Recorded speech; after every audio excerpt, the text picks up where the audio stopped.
katanya bertermasuk kepada orang yang pelihara daripada anggota-anggota 7.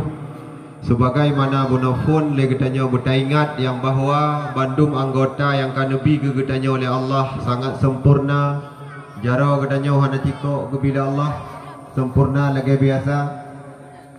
Wajah, badan dan hal-hal yang lain sebagainya sehat lebih sabila Allah Ta'ala kepada katanya.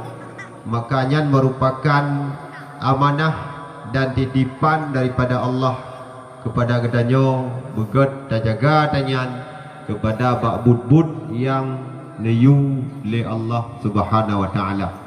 Semoga katanya bandung beruh kepada orang yang kubub taat kepada Allah dan orang yang